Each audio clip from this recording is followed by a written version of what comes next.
in that whole process, whites, not only South African whites, but also people in Britain and America that were shareholders, were enriched. When people looked at South Africa, increasingly it was not like looking through a window at a foreign country. It was increasingly like looking in the mirror and seeing your own face in that struggle. We're working in conjunction with Avaz, the campaigning website, to lobby companies that invest in Israel to divest. That means not be involved anymore, because if you take money out of a situation, often it helps people reach peaceful conclusions. This is a whole, full-bred apartheid system.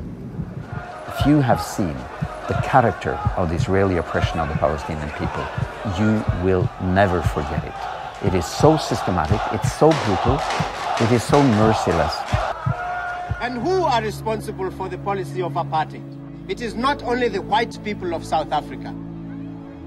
It is the great and powerful countries who are carrying on trade with that country. It is the great business concerns who are drawing profits from the sufferings of my people.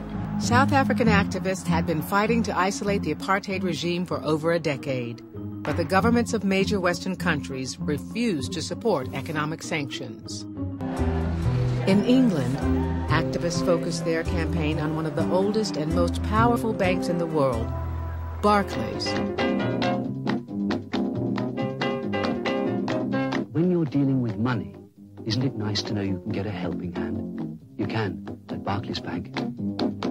People started to realise that Barclays was actually not just a major high street bank in Britain, but the major high street bank in South Africa. We were a very natural target. In fact, if I were in their position, I would probably have chosen Barclays myself. What we're trying to do is campaign for Barclays and several other companies to withdraw their financial involvement with companies that support and facilitate the oppression of people in Gaza. The 120mm low recoil mortar from Elbit Systems. What I want to talk about are potential breaches of international law in war. Reckless and disproportionate shelling of civilian areas.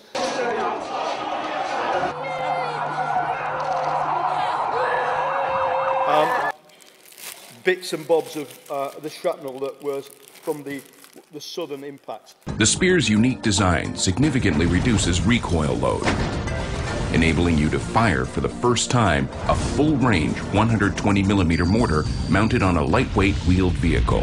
People get obsessed with flechette bombs or cluster bombs, and you saw the injuries that Mads, I think, showed earlier, the guy in black and white lying on his side. That's what that does, okay? That's what landed there when 3,000 people were sleeping there. Dime weapons, the spike weapons and so on, they cause terrible injuries to those who are close to the explosion. The tactical and strategic mobility afforded by Spear is unprecedented and is especially suited to fighting in densely built urban areas. I am a medical doctor and a scientist, and I don't have the proof. But I think it is a reasonable suspicion that the Israeli army is testing new weaponry on the population in Gaza. Developed and manufactured by Elbit Systems, Spear incorporates all the innovation and battle-proven experience you would expect from a global leader in artillery and mortar systems.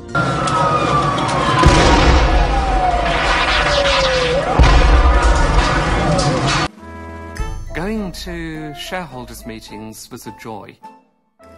You only had to have one share to get into a shareholders' meeting, or in my case, all you had to do was put a suit on and walk in confidently.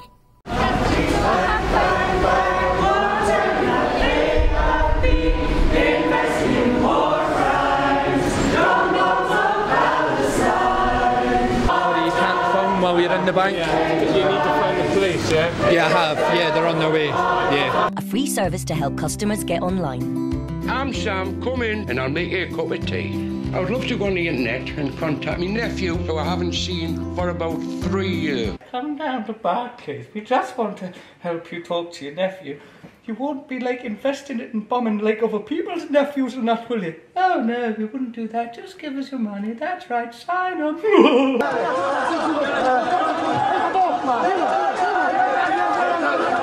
There were were so many examples of how Barclays were helping the system. The South Africans had set up some defence bonds, and who was actually buying some of the first of these bonds? Barclays. Spear system. Drive, stop, shoot, and scoot.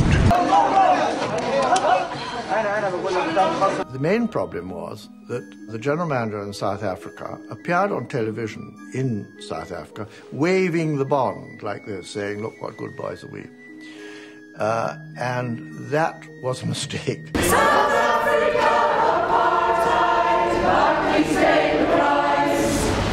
Israel, apartheid, don't make the same mistake twice. So there's Barclays, they're trying to make us... Remember that the message they give us is the exact opposite of the reality. There are a lot of countries where one disapproves of a regime, but actually you do quite well there, trying to improve the lot of the people and incidentally make money for your shareholders. South Africa, apartheid, Barclays pay the price.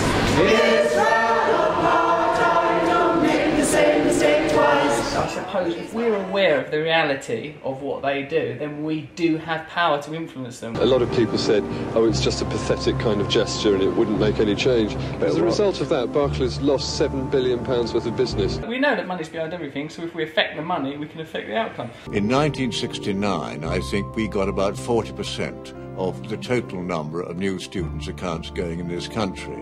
In 1986, we were down to 13%. If you can stop outside financial support, then the apartheid regime is going to crumble.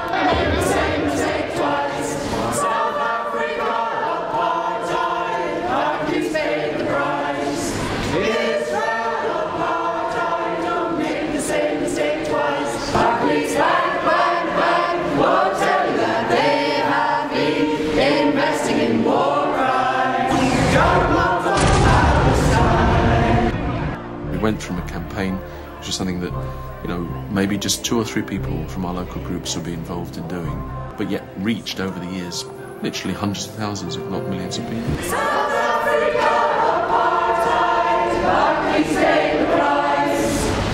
Israel, apartheid, don't make the same mistake twice. South Africa, apartheid, Barclays pay the price. Israel, apartheid, don't make the same mistake twice. We are not asking that you make a political decision.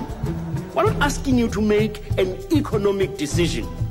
We're asking you to make a moral decision. I say, as a doctor, number 1, stop the bombing. Number 2, lift the siege. Number 3, include the Palestinian people in the human community. Then let's send some bandages and syringes and drugs. There was, and I have to be honest about this, a clear business reason. The country was becoming, quote, unbankable, and I wanted out. Those who invest in South Africa are upholding and buttressing one of the most vicious systems the world has ever known.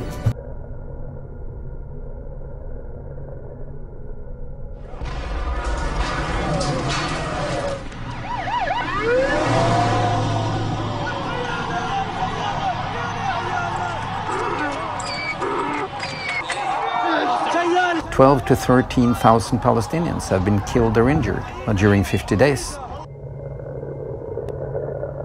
The occupation of Palestine and the oppression of the Palestinian people is the mother of all wars. This last attack was the most vicious I have ever seen because of the systematic bombing of residential areas. These atrocities have been carried out really in front of our eyes. And one question that we're left with is why has it been allowed to continue? Bomb in their homes as they're sleeping, hospitals, schools, mosques, without any consequences.